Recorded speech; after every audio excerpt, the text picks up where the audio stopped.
Buenos días para todos. Bendiciones de nuestro Dios. Con seguridad usted tiene su Biblia allí en sus manos, preparada, lista para la ocasión.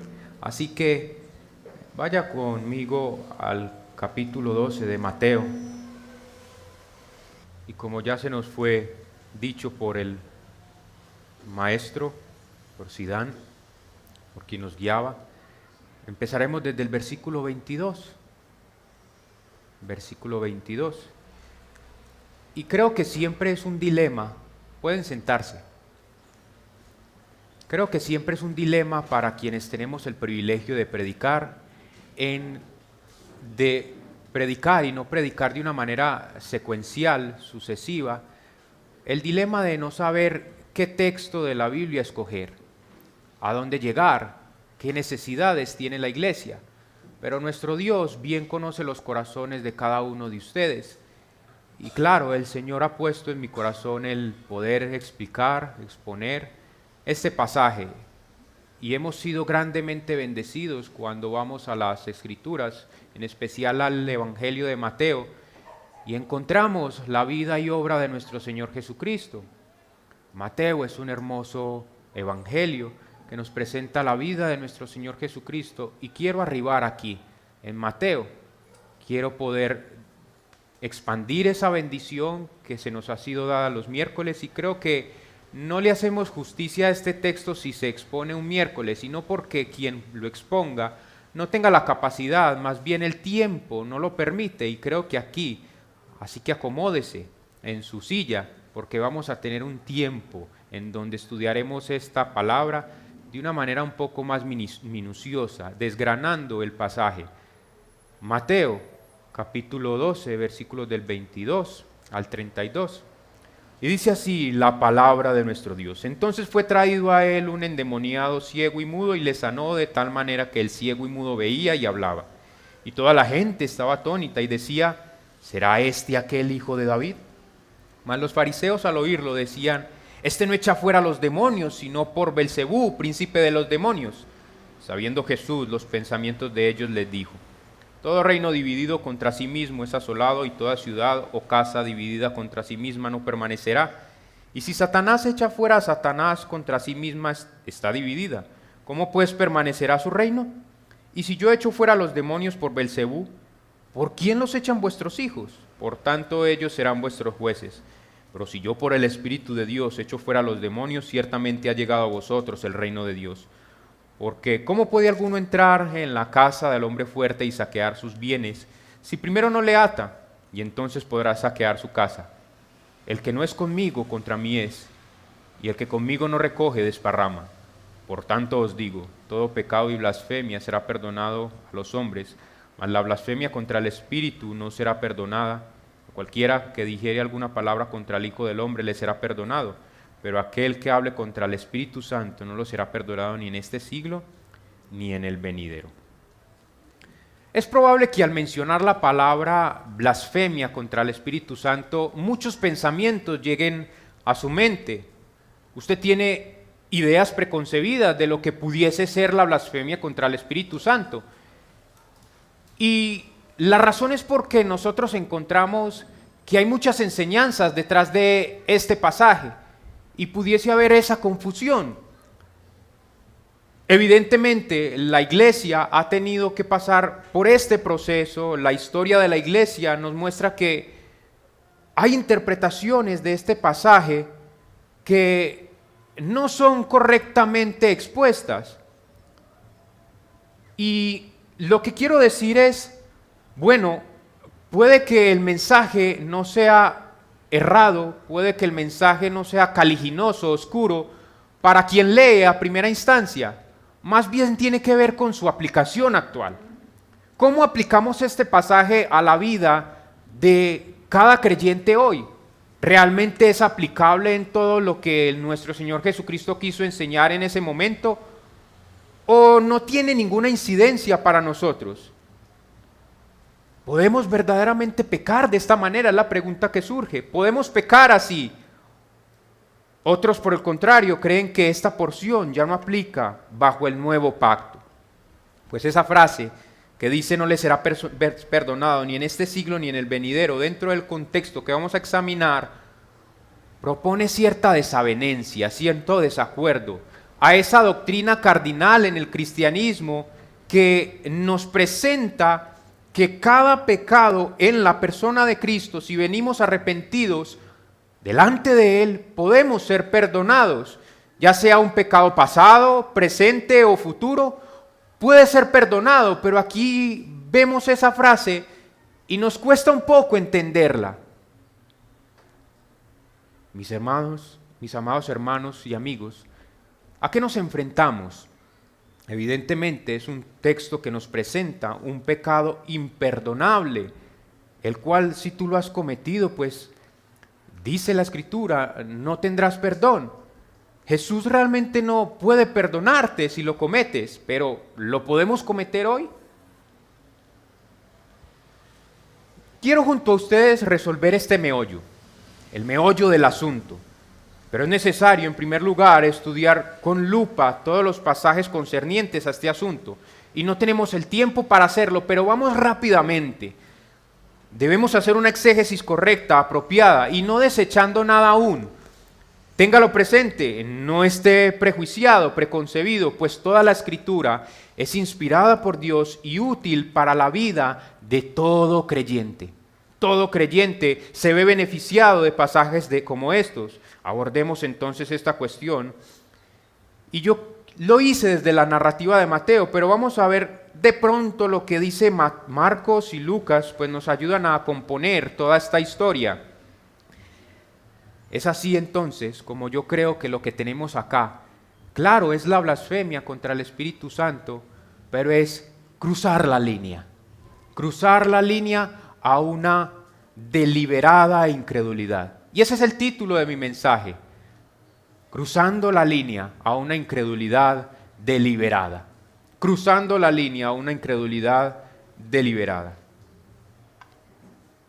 Mateo nos lleva a considerar el drama que se presenta tras la blasfemia contra el Espíritu Santo. Y esto no es un hecho aislado, no piense que esto es la primera vez que los líderes religiosos de Israel cometen tal sacrilegio. El rey estaba en los contornos de la tierra. Algunos estudiosos, al bosquejar el Evangelio de Mateo, han llamado a la sección del capítulo 11 hasta el capítulo 16 la oposición al rey, por lo que ya tenemos tela para cortar en el capítulo 12. Esta es la oposición al rey. Estamos bajo la sombrilla del rechazo de la nación al rey, al Mesías, a Jesús. Y habiendo definido eso, el capítulo 12, del 22 al 32, no escapa de ese aspecto. Hay un rechazo aquí, el rechazo del ministerio y obra del Señor Jesucristo por parte de la nación de Israel. Y usted dirá, ¿cómo así que la nación de Israel, si lo que vemos aquí es a los líderes religiosos? Bueno, los líderes religiosos como las cabezas visibles de quién era el pueblo, de lo que imperaba en el pueblo, de lo que había en el corazón del pueblo, nos refleja que este es el corazón del pueblo. Dividamos de esta manera esta porción. Primero, de los versículos 22 al 23, nosotros vemos la evidencia. Segundo, el rechazo en el versículo 24. Tercero, la confrontación del 25 al 29. Y por último, vemos una sentencia categórica, versículos del 30 al 32. Y espero que nosotros podamos resolver esa aparente encrucijada y nos veamos muy beneficiados de la palabra de Dios al aplicarla correctamente a nuestras vidas. Para usted poder entender este sermón, nosotros nos remontamos al capítulo 13 de Mateo y encontramos que nuestro Señor Jesucristo empieza a hablar en parábolas. Y muchos no entienden las parábolas, pero en relación a lo que nosotros vamos a estudiar hoy, es supremamente importante que usted pueda comprender la razón por la cual el Señor Jesucristo habla en parábolas. Por lo menos hay un quiebre aquí. Después de este acontecimiento de la blasfemia contra el Espíritu Santo, nuestro Señor Jesucristo empieza a hablar en parábolas. La parábola del sembrador, del trigo y la cizaña. ¿Y cuál es la razón por la cual nuestro Señor Jesús cambia su manera de exponer? Déjeme sintetizarlo en una frase: rechazo de la nación. La nación ha rechazado a su Mesías. ¿Y qué significa eso? Bueno, déjeme ampliarlo un poco más. El estilo de la predicación de nuestro Señor Jesús ya no era abierto, ya su núcleo es más exclusivo. Él ha entrado a enseñarle a sus discípulos, a sus más cercanos discípulos. ¿Por qué razón? Porque lo rechazaron. En ese momento el mensaje del reino había sido rechazado, porque lo que Jesús estaba mostrando, lo que Jesús había enseñado abiertamente, la nación no quería tenerlo, lo había rechazado, lo había mostrado claramente nuestro Señor Jesús, y la nación de Israel lo había rechazado. Jesús oculta entonces ese mensaje y lo hace más exclusivo. La pregunta aquí es: ¿cuál es la gota que derramó el vaso para que nuestro Señor Jesucristo cambiara su manera de enseñar? ¿Qué hizo Jesús? ¿Qué hizo que Jesús cambiara su estilo de predicación a las multitudes que se agolpaban a un grupo selecto? Mateo 12, 22, es aquí donde nos encontramos. Damos un paso atrás de las parábolas al momento preciso donde el rechazo de la nación es evidente, y a través de sus líderes religiosos. Sus líderes estaban rechazando la evidencia, y es así como salto a mi primer encabezado: la evidencia. ¿Cuál es esa evidencia que nosotros tenemos? Que los líderes religiosos de Israel estaban rechazando abiertamente. Bueno, versículos 22 al 23 nos muestran eso. Entonces fue traído a él un endemoniado ciego y mudo, y le sanó de tal manera que el ciego y mudo veía y hablaba. Y toda la gente estaba atónita y decía: ¿será este aquel hijo de David? Mas los fariseos al oírlo decían: este no echa fuera a los demonios sino por Belcebú, príncipe de los demonios. Como ya era costumbre para las multitudes venir al Señor Jesucristo, agolparse en torno a sus milagros, a sus hazañas, a que Él les supliera sus necesidades físicas, probablemente aquí tenemos otra multitud. Y yo ya he dicho desde este púlpito lo que las multitudes hacen.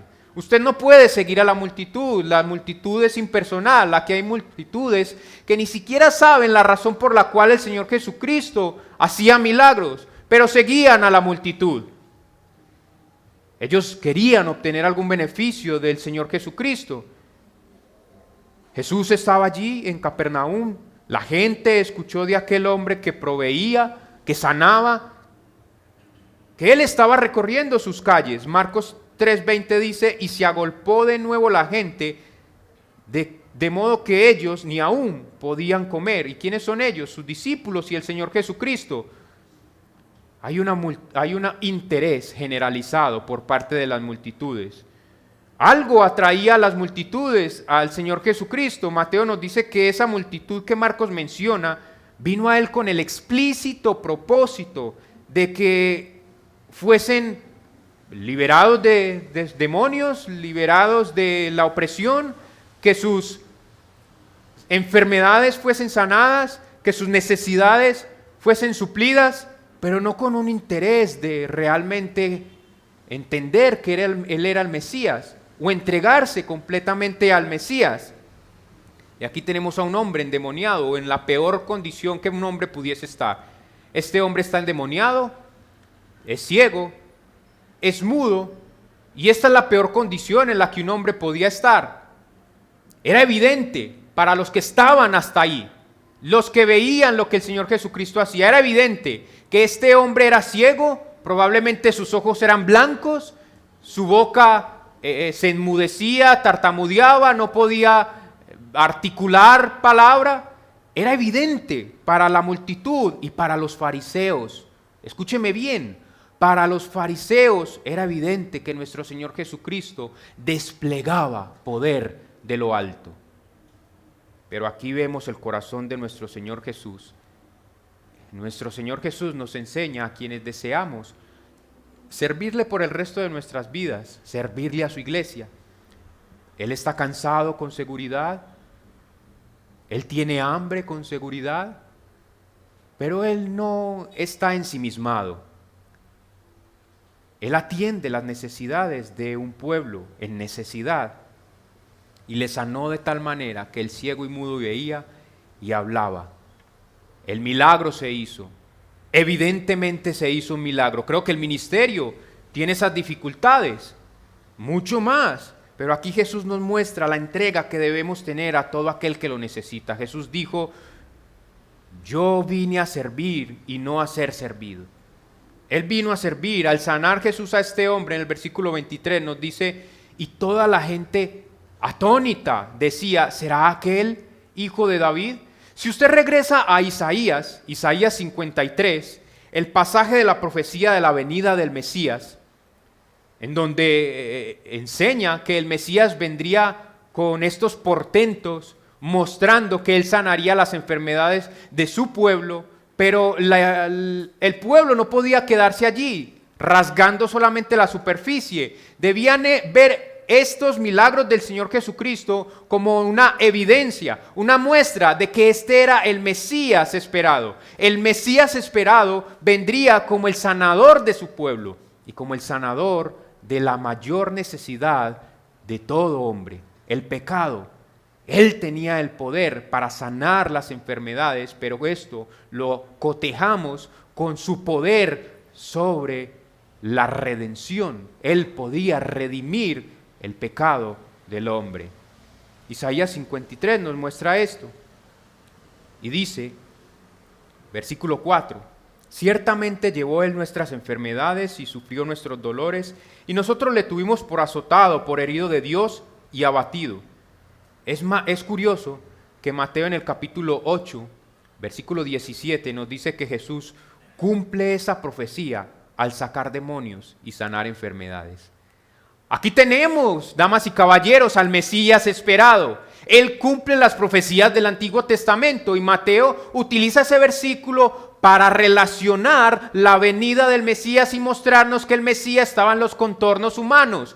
Evidentemente el Mesías estaba en la tierra, pero su pueblo no lo quería aceptar como el Mesías. La nación y sus líderes religiosos, aunque evidentemente tenían las señales, deliberadamente decidieron rechazar esas señales. ¿A dónde quiero llegar con esto? La multitud debía llegar a esa conclusión acerca de que Jesús, y es que este verdaderamente era el Mesías, pues ellos conocían el Antiguo Testamento. Esto no era una nación ajena a las profecías del Antiguo Testamento, y usted dirá, ¿acaso no están llegando a esa conclusión? ¿Acaso ellos no llegan a esa conclusión? La pregunta, ¿será que el hijo de David no nos muestra eso? Que ellos están llegando a esa conclusión. Pero déjeme profundizar un poco aquí en el griego. Y es que aquí, ¿será este aquel hijo de David? En el original no muestra una afirmación, sino una duda. Una duda. Bueno, démosle el privilegio de que es un buen profeta. La pregunta del Señor Jesucristo a sus discípulos más cercanos fue: ¿quiénes dicen ustedes que soy yo? ¿O quién dice la multitud que soy yo? Unos decían Isaías, otros Elías, quizá Juan el Bautista, el profeta. Pero, ¿quiénes dicen ustedes que soy yo?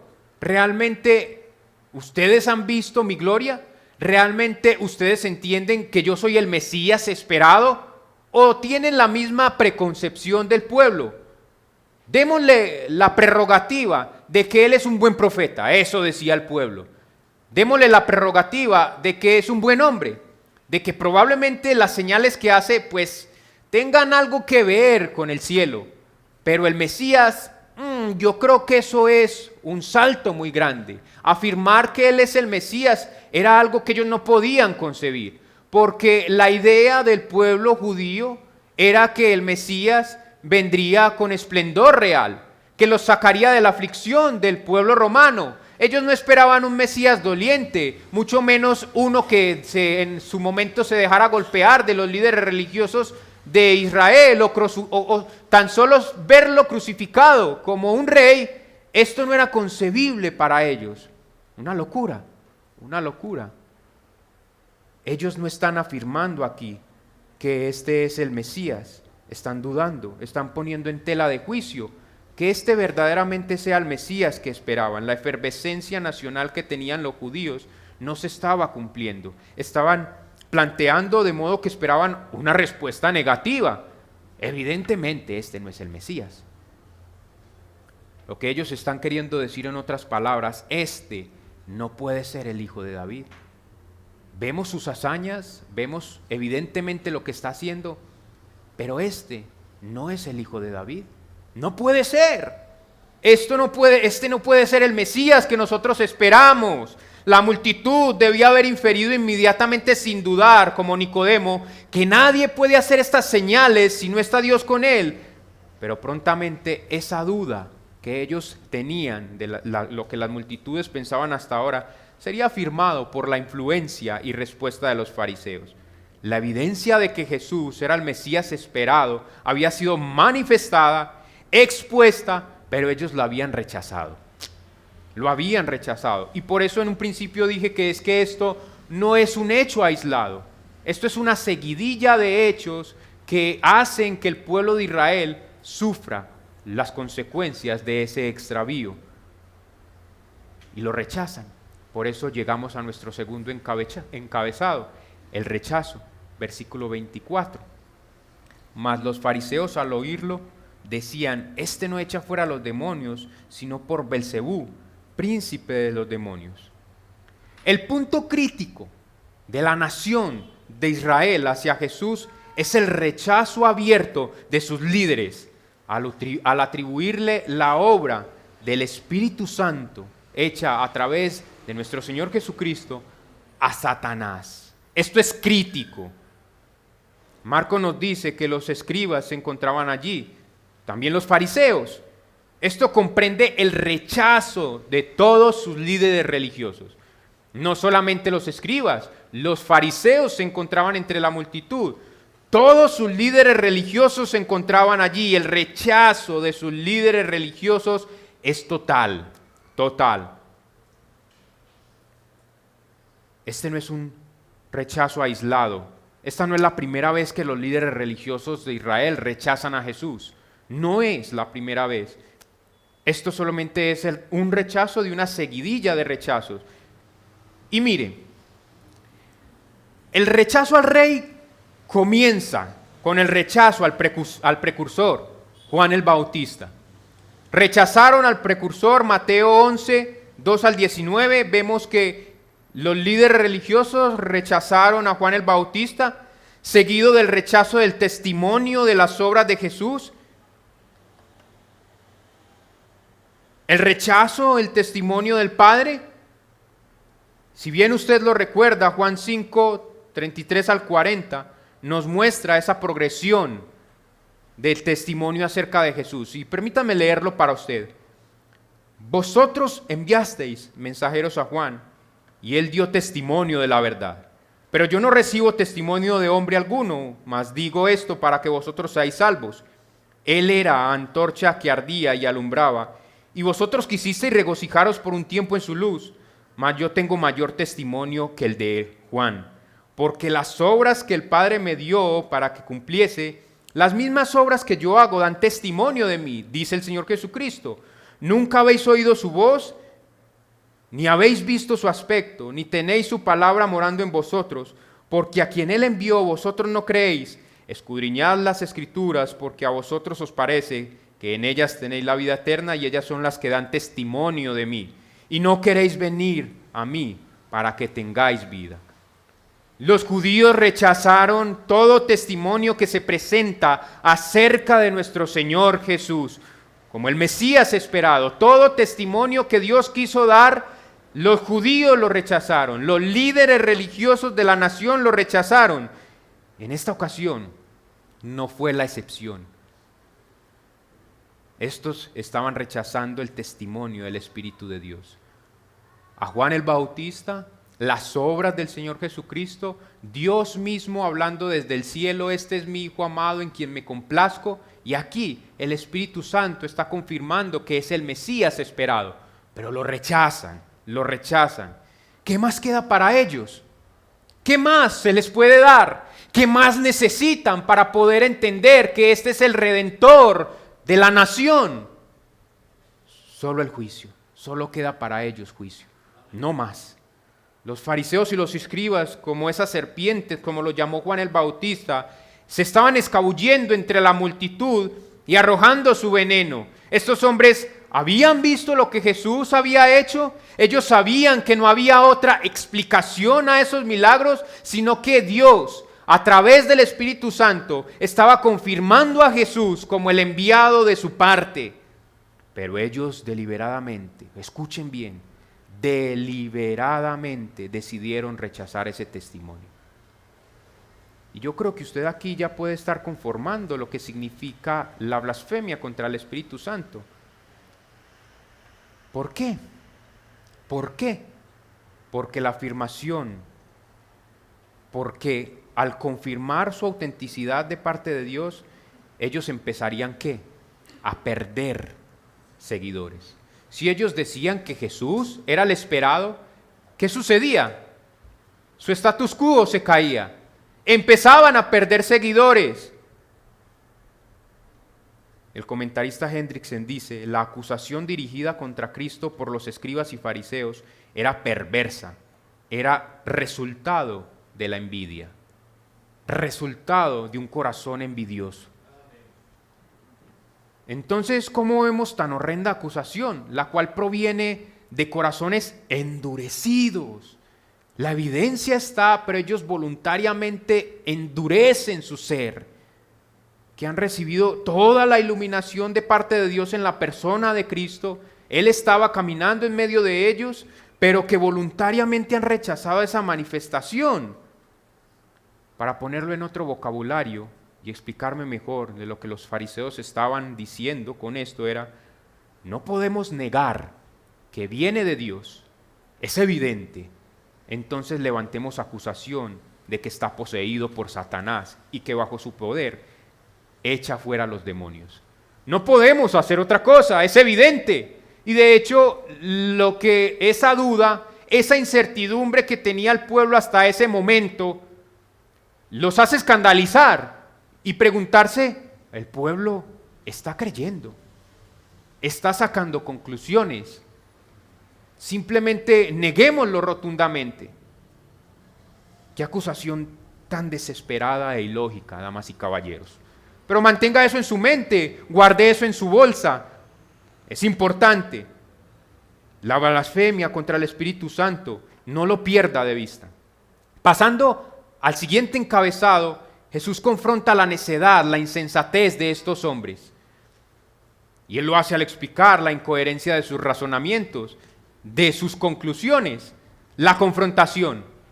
Pasamos de la evidencia al rechazo, a que nuestro Señor Jesucristo confronte a estos hombres de una manera directa. Este es un golpe directo a estos hombres, la confrontación, 25 al 29. Sabiendo Jesús los pensamientos de ellos, les dijo, todo reino dividido contra sí mismo es asolado, y toda ciudad o casa dividida contra sí misma no permanecerá.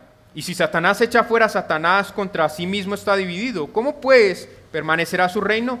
Y si yo echo fuera a los demonios por Belcebú, ¿por quién los echan vuestros hijos? Por tanto, ellos serán vuestros jueces. Pero si yo, por el Espíritu de Dios, echo fuera a los demonios, ciertamente ha llegado a vosotros el reino de Dios. Vemos aquí cómo esas ridículas insinuaciones son descubiertas. Nuestro Señor Jesucristo conoce los corazones, evidentemente, no hay ningún pensamiento, deseo, insinuación que escape del conocimiento de Dios. Jesús sabía los pensamientos de ellos, porque aún susurraban entre la multitud. Probablemente de una manera abierta no lo dijeron, pero susurraban entre la multitud, y la multitud los escuchaba. Para Jesús era tan claro como luz del mediodía. No podían escapar esos pensamientos, esas insinuaciones. Y esto no era simplemente un pensamiento volátil en la mente de ellos. Para entenderlo, debemos ver la palabra griega que traduce aquí pensamientos. Y esto es poco común en los evangelios, pero da a entender los pensamientos ocultos que solo Dios puede discernir. Los pensamientos más profundos del corazón del hombre que solo Dios puede discernir.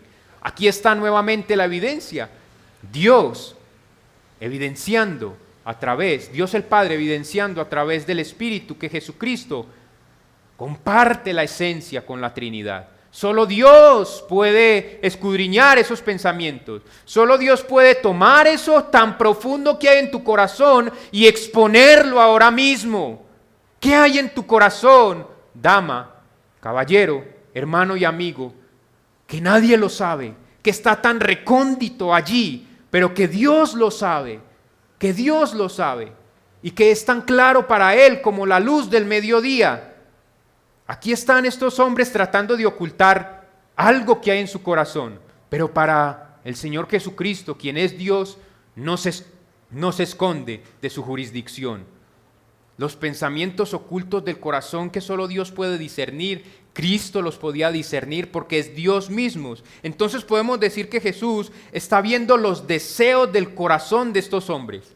Los deseos del corazón de estos hombres. Esto no solamente son palabras al aire, son los deseos más profundos del corazón de estos hombres. Y la idea no es alocada, porque en este mismo contexto, en el versículo 34, Él dice, generación de víboras, ¿cómo podéis hablar lo bueno siendo malos? Porque de la abundancia del corazón habla la boca. ¿Ven? Las palabras que estos hombres estaban refiriendo no es más que el deseo vehemente del corazón de estos hombres de rechazar a Cristo. Por eso es que ya dije que la acusación viene del corazón endurecido de estos hombres. Esta acusación, esta blasfemia solamente puede venir de un corazón endurecido. No piense que la blasfemia en contra del Espíritu Santo solo emerge de un pensamiento cualquiera. No. Lo que la Escritura nos dice en este verso es que esto viene de lo profundo del corazón. No es solamente una palabra al aire. Esto es lo profundo del corazón de estos hombres, más bien es un deseo profundo de rechazar a Cristo, y es así como vamos estructurando qué es la blasfemia contra el Espíritu Santo. Espero usted me esté entendiendo hasta este momento. Miren, mis hermanos y amigos, cómo la necedad de estos hombres queda expuesta. Y nuestro Señor Jesucristo es magnífico en exponer esa necedad. Primero, la calumnia es ridícula. Hay una ridiculez acá en lo que estos están expresando, que sencillamente diríamos, ¿cómo es posible que estos hombres tan elocuentes, tan capacitados, puedan llegar a esa conclusión? Sencillamente la conclusión es que quieren hacerlo.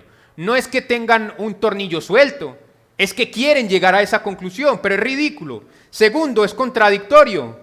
Y tercero, oscurece, nubla el corazón, nubla los pensamientos. Las razones lógicas de que Jesús les da aquí a ese argumento de los fariseos y escribas cae por su propio peso.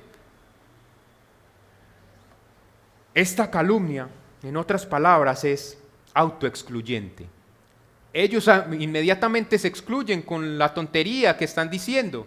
Primero, la calumnia es ridícula porque dice: todo reino dividido contra sí mismo es asolado, y toda ciudad o casa dividida contra sí mismo no permanecerá. Si Satanás echa fuera a los demonios que él mismo comisiona para destruir la vida de los hombres, ¿no estaría destruyendo su propia obra? Es ridículo.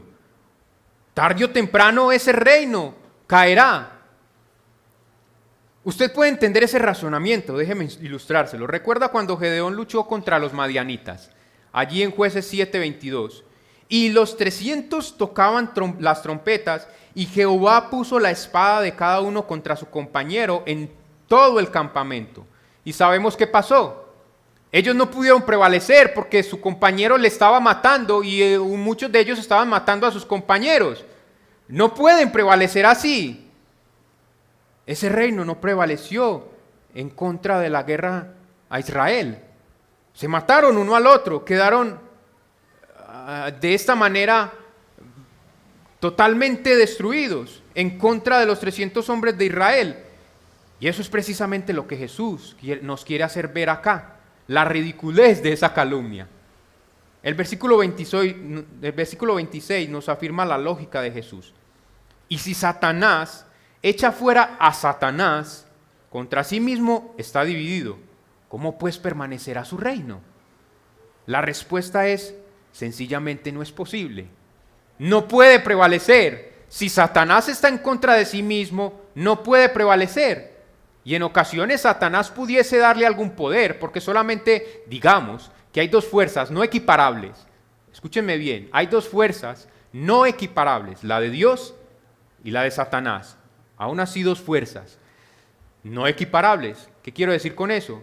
Que Satanás no es todopoderoso, nuestro Dios sí. Hay dos fuerzas, solamente dos fuerzas. Y en ocasiones Satanás pudiese darle el poder a sus exorcistas o a charlatanes para que por un tiempo saquen demonios.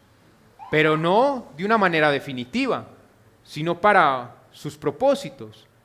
Hundir más a esa persona, para que la gente crea en esas especulaciones. Pero lo que nuestro Señor Jesús está diciendo acá es, definitivamente, Satanás no puede ir en contra de su propia obra, porque entonces no puede prevalecer su obra en el mundo. Él no puede destruir la vida de las personas si él mismo se opone a esa obra. Es ilógico, es irracional. La respuesta no es posible, no es posible. Jesús los confronta, la calumnia de estos hombres se desmorona como un castillo de naipes, tan sencillo como eso. Jesús los está arrinconando hasta llevarlos a una conclusión y que se vean atrapados y el juicio recaiga sobre ellos. Segundo, la calumnia es contradictoria, es ilógico, pero es contradictoria. Versículo 27, y si yo echo fuera los demonios por Belcebú, ¿por quién los echan vuestros hijos? Por tanto ellos serán vuestros jueces. Josefo el historiador menciona que en los tiempos de nuestro Señor Jesucristo habían algunos hombres, ciertos judíos que realizaban exorcismos en el nombre de Dios. Recuerdan allí en Lucas a los hijos de Esebas, y ellos tenían un montón de palabras bien organizadas para sacar demonios, para exorcizar, y vieron que en el nombre de nuestro Señor Jesucristo los demonios se sometían, y ellos también quisieron tener eso, y dijeron en el nombre de Jesús, el de Pablo, a quien Pablo predica, sal de este hombre. Y no es como si fuese una fórmula mágica. ¿Qué fue lo que sucedió? Salieron ridiculizados de allí, porque el poder viene de Dios, no de una fórmula mágica. Pero habían ciertos hombres que supuestamente en nombre de Dios sacaban demonios. Y lo peor es que los fariseos y los escribas tomaban eso como parte de Dios. Asumían de que Dios estaba con estos, con sus discípulos, porque la palabra aquí, hijos, tiene que ver con discípulos. Sus discípulos hacían exorcismos y ellos declaraban que eso venía de parte de Dios. Entonces nuestro Señor Jesús los confronta y dice, ¿cómo es posible que ustedes a sus discípulos, quienes exorcizan, quienes sacan demonios, les llamen que viene de parte de Dios y yo que hago básicamente lo mismo, dicen que es por el poder de Satanás? Y aquí los está cada vez arrinconando más. Dicho de otra manera, es como si Jesús les dijera, yo he hecho los demonios tal cual como algunos de los judíos, al igual que lo han hecho ellos. Ahora, ustedes dicen que lo que yo hago es por el poder de Satanás. ¿No debiera concluirse que ellos también lo hacen por el mismo poder? Pero ustedes no lo hacen, aún así ustedes lo aprueban como algo de Dios. Y lo que yo hago como algo de Satanás, ¿qué contradicción es esa? Mas Jesús no se queda allí defendiendo la legitimidad de sus obras, pero sí les afirma algo. Y eso es que si verdaderamente Él viene de parte de Dios, ellos se encuentran en un problema. Un problema. Versículo 28. Pero si yo por el Espíritu de Dios echo fuera a los demonios, ciertamente ha llegado a vosotros el reino de Dios. ¿Cuál es el problema en el que estos hombres se han metido? Sino que es que verdaderamente el Hijo de Dios estaba en ellos. Solamente hay una conclusión lógica. Solamente hay una conclusión que ellos puedan sacar. Este es el verdadero Mesías. Y si este es el verdadero Mesías y voluntariamente lo están rechazando, tienen un problema. Porque el reino de Dios se ha acercado, pero ustedes no entran ni dejan entrar. ustedes no quieren entrar. Ustedes rechazan el reino de Dios. El Mesías vendría de esta manera, con poder, sacando demonios, liberando de la opresión, no física, espiritual. Ellos debían concluir, este es el Mesías. Si verdaderamente concluimos que yo vengo de parte de Dios, si yo hago lo que hago por el poder del Espíritu, tienen un gran problema. El reino esperado de Dios se había acercado a los hombres y ellos estaban rechazando, blasfemando en contra del Espíritu de Dios. No blasfemando en contra de la persona de Cristo, no blasfemando en contra de Dios, sino de la tercera persona de la Trinidad, quien se encarga de conmover el corazón, de transformar el corazón, de mostrar la evidencia de que Jesucristo es el único poderoso para salvar a los pecadores, y lo rechazaron contra el Espíritu. Los corazones de estos líderes no estaban dispuestos a aceptar las implicaciones del reino, porque no se presentó como ellos lo esperaban. Ellos esperaban un reino nacionalista, ellos esperaban un rey nacionalista, pero Jesucristo no se presentó como ese Mesías nacionalista. No podemos aceptarlo, no queremos aceptarlo. Así que no hay más salvación para ellos y para nosotros que esta. No hay salvación para ellos ni para nosotros que esta. Ver al Señor Jesucristo y que la obra del Espíritu Santo magníficamente, poderosamente actúe en usted, ahí hay salvación. Solo ahí hay salvación. No hay salvación de otra manera.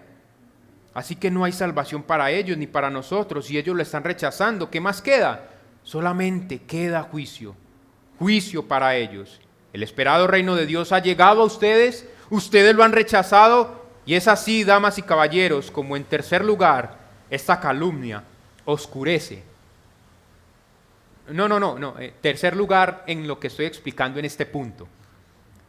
Esta calumnia oscurece, nubla el pensamiento de ellos para no ver la verdad. No pudieron ver el reino de Dios, no pudieron entrar en el reino de Dios.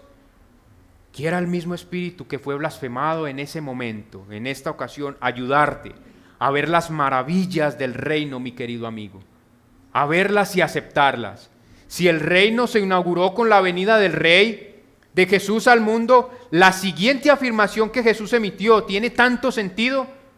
Miren conmigo el versículo 29. Porque, ¿cómo puede alguno entrar en la casa del hombre fuerte y saquear sus bienes si primero no le ata? Y entonces podrá saquear su casa. La Escritura nos enseña que Satanás, por el permiso de Dios, el príncipe, él es el príncipe de este mundo y tiene atados a muchos bajo su control, por permiso de Dios, pero sigue siendo el príncipe de este mundo. Pero el rey irrumpió en el mundo, entró en la casa de Satanás, el mundo, y lo ha atado para traer a muchos al arrepentimiento. Jesús no hubiese podido lograr expulsar demonios si no fuese más fuerte que Satanás y sus demonios. Si nosotros vamos allí al capítulo 8 de Mateo, nosotros encontramos que los demonios se postraban ante él. O sea que él es más fuerte que las huestes de maldad, es más poderoso que las huestes de maldad. Jesús no es un ángel más, como algunos de los judíos pensaban. Jesús es Dios encarnado, por lo que tiene el poder absoluto para atar a Satanás y obtener la victoria sobre él. ¿Y cómo lo hizo? Sobre la cruz del Calvario. Esto es una esperanza para cada uno de nosotros, mis hermanos. Pues mayor es el que está en nosotros que el que está en el mundo. Mayor es el que está en nosotros que el que está en el mundo. Mis hermanos, estamos luchando contra un enemigo atado y vencido. Así que luchemos con esa firme confianza de que estamos luchando contra un enemigo atado. La conclusión aquí es que Jesús no podía haber hecho lo que hizo si no fuese por el poder del Espíritu y que Él era el Mesías esperado, que daría salvación a su pueblo. Esto es lo que los fariseos no querían reconocer. Por esta razón, podemos entrar a considerar por qué Jesús sentenció a estos hombres de la manera como lo hizo. Los sentenció porque es que vemos la corrupción de los corazones de estos hombres. No es algo liviano, no es algo trivial, es la corrupción profunda de estos hombres. Y es por eso que nuestro Señor Jesús, y vamos a al cuarto punto, la sentencia, versículo 30 al 32, la sentencia. El que no es conmigo, contra mí es, y el que conmigo no recoge, desparrama. Por tanto os digo, todo pecado y blasfemia será perdonado a los hombres, mas la blasfemia contra el Espíritu no le será perdonada. A cualquiera que dijere alguna palabra contra el Hijo del Hombre será perdonado, pero al que hable contra el Espíritu Santo no le será perdonado ni en este siglo ni en el venidero. Era evidente que estos hombres estaban en contra de nuestro Señor Jesús. Había algunos que reconocían a Cristo y su poder al hacer de esta manera los portentos que Él hacía. Y algunos buscaban imitar lo que nuestro Señor Jesús hacía. Marcos 9, 38 al 40 nos muestra. Pero no así los fariseos, quienes deseaban desacreditar atribuyendo las obras de Jesús a Satanás. Ellos estaban resueltos a crucificar, a destruir a nuestro Señor Jesús. Resueltos.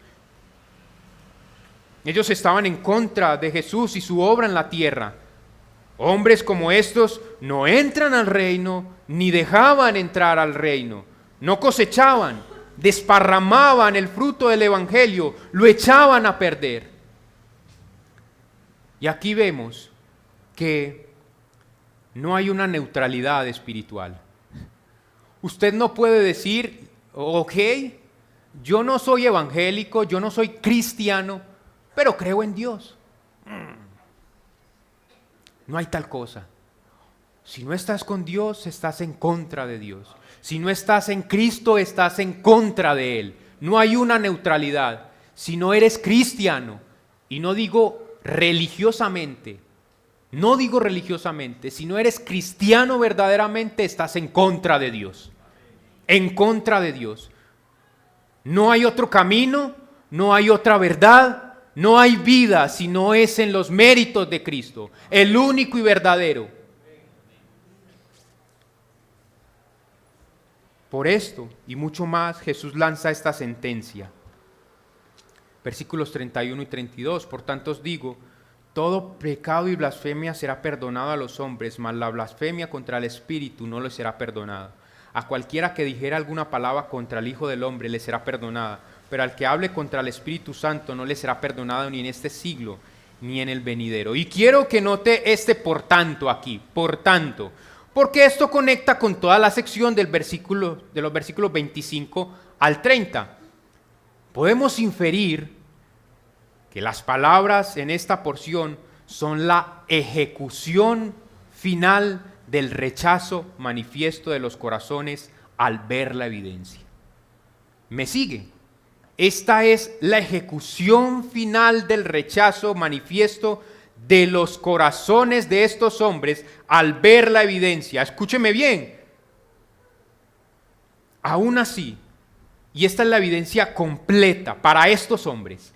Escuchen bien, la evidencia completa para estos hombres y para la nación hasta ese momento de nuestro Señor Jesucristo. Y ellos no lo quisieron aceptar. ¿Alguien pudiese hablar mal de la persona de Cristo por ignorancia? Pablo lo hizo, claro que sí. Pues quizá en su momento esto no era palpable para Pablo, no era real para Pablo, no era visible, son hechos concernientes a una persona, pudiese blasfemar en contra de Cristo. Pero ver la manifestación del poder del Espíritu Santo obrando maravillosamente en la esfera del plano humano y saber que solo Dios, a través del Espíritu de Dios, puede hacer tal cosa y aún así atribuirle eso a Satanás, es cruzar la línea en donde no hay retorno. Es cruzar la línea a una incredulidad deliberada. ¿Acaso tú la puedes cruzar? No lo sé, queda la incertidumbre, queda la duda de que puedas llegar a ese punto. Ahora miremos si tal cual cada requisito aquí expresado podría aplicar hoy. Podríamos aplicar eso hoy. Veamos algunos elementos. Los fariseos habían recibido, y usted al notar esos elementos, vamos a ver si podemos aplicar la blasfemia contra el Espíritu Santo tal cual hoy. Los fariseos habían recibido todo el testimonio de Cristo como el Mesías, como el Mesías. Ahora, puede sacar de su bolsa lo que guardamos allí, ¿lo recuerda? Juan el Bautista dio testimonio de Cristo. Sus obras, las obras que nuestro Señor Jesucristo hacía, daban testimonio de Él.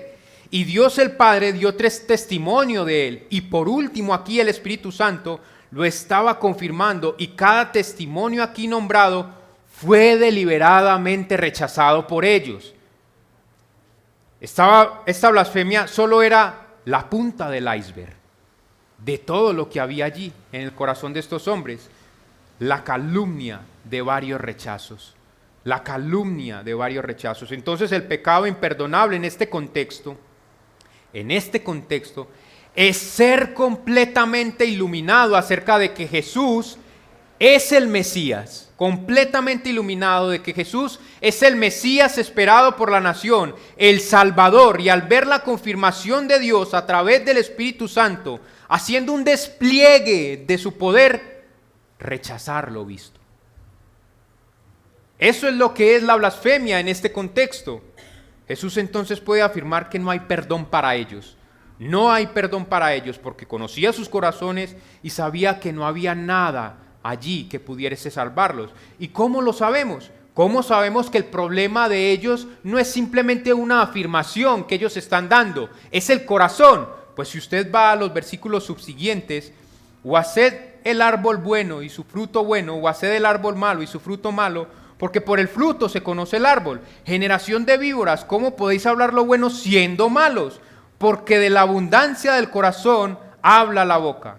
El hombre bueno del buen tesoro del corazón saca buenas cosas, y el hombre malo del mal tesoro saca malas cosas. Mas yo digo que de toda palabra ociosa que hablen los hombres, de ella darán cuenta en el día del juicio.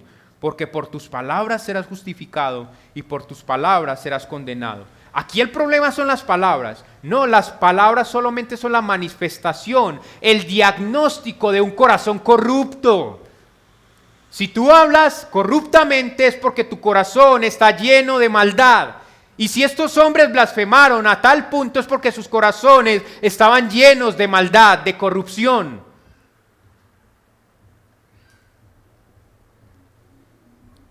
Pregúntese usted,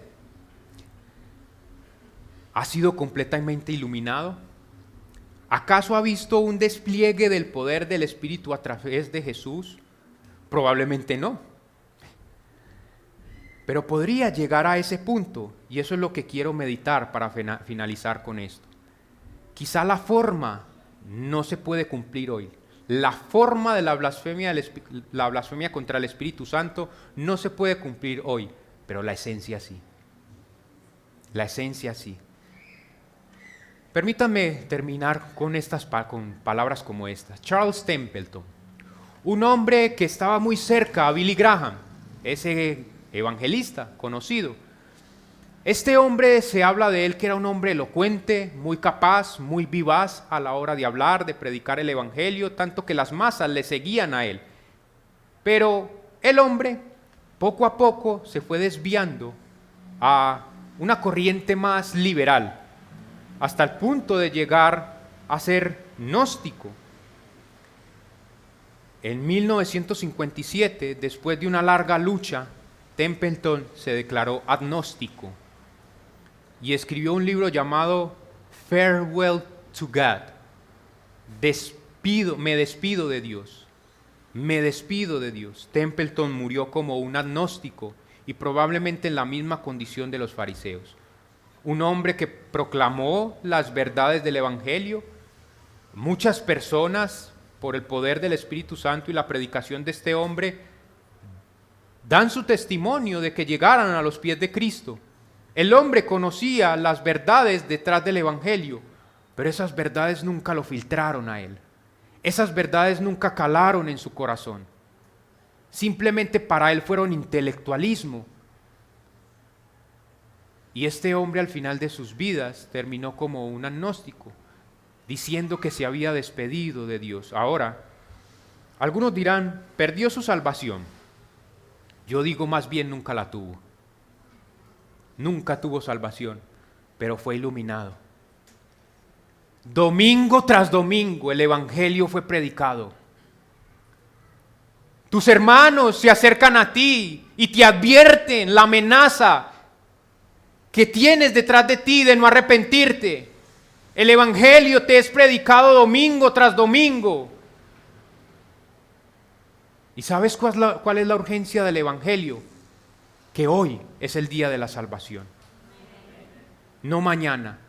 Así que hoy estás siendo iluminado. Puede ser toda la iluminación que pudieses tener, y aún así la estás rechazando. ¿Qué queda para ti? ¿Qué queda para ti? La Escritura no calla ante esto. Hebreos 6, 4, 6 nos habla de un apóstata que ha recibido la revelación completa del evangelio y, consciente de la verdad, rechazan la verdad. Esto es apostasía deliberada. Jóvenes, las advertencias de tu padre y no las quieres aceptar. Estás en un lugar peligroso, en ser un apóstata, porque tu padre constantemente, tu madre constantemente te advierten, te predican el evangelio, viven conforme al evangelio. Tú ves un despliegue de la maravilla del Espíritu Santo obrando poderosamente en una persona. Y estos erais algunos de vosotros, adúlteros, fornicarios, mentirosos, pero ya habéis sido lavados. Y eso es evidente, debe ser evidente. Pablo era un asesino deliberado, pero para quienes lo veían decían, ¿acaso este no era el asesino? Era, pero ahora ha sido transformado. Escucha, mi querido amigo, hoy estás aquí viendo el despliegue de poder del Espíritu Santo. Un hombre simple, común, con pecados, predicándote el evangelio. Pero lo rechazas. Pero no quieres venir. Hoy es el día de la salvación. Es urgente que hoy aceptes a Cristo, no mañana, hoy. Porque puede ser lo último y te espera solo juicio.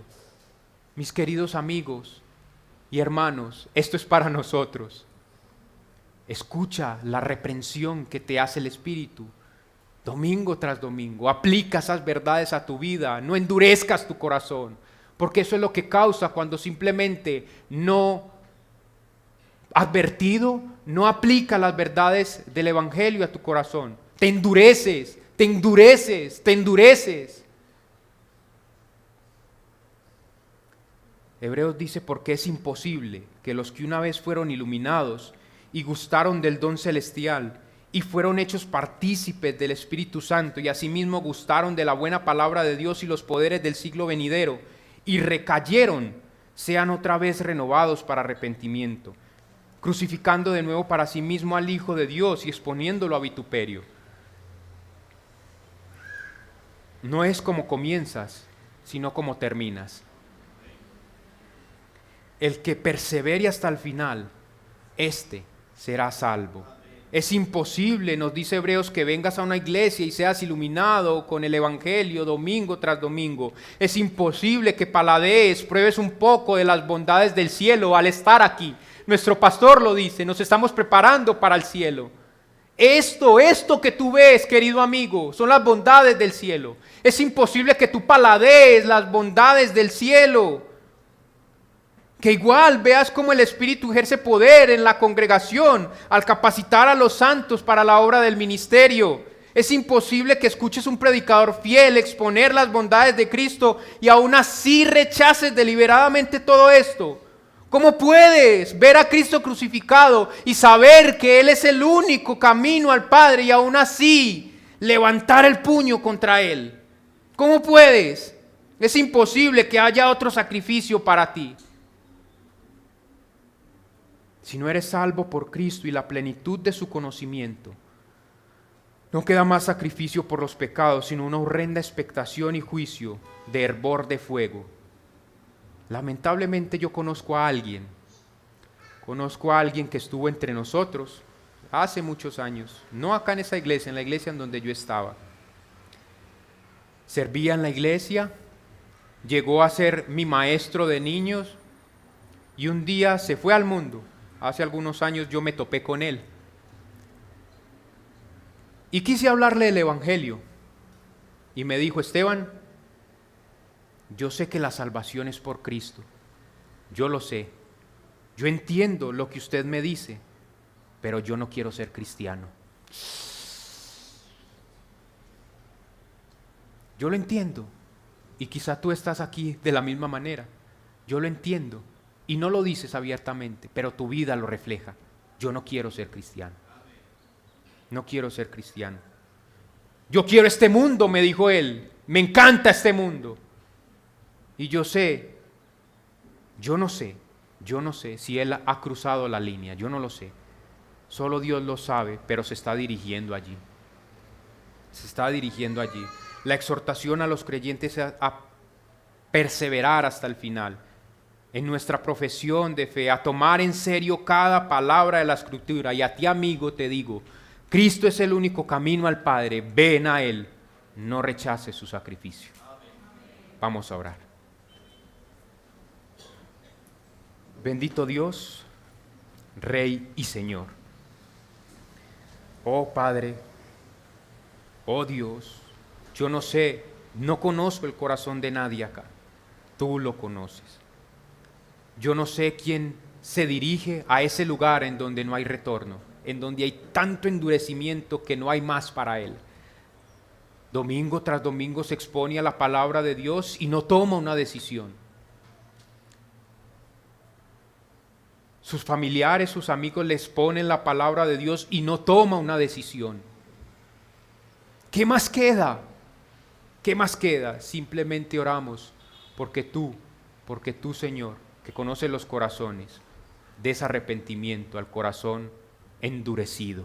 Por favor, Padre, y a nosotros, ayúdanos a aplicar las verdades de tu palabra día tras día y a no desdeñarlas, a no rechazarlas, porque te lo pedimos por el poder de tu Espíritu Santo, la obra de nuestro Señor Jesucristo. Amén y amén.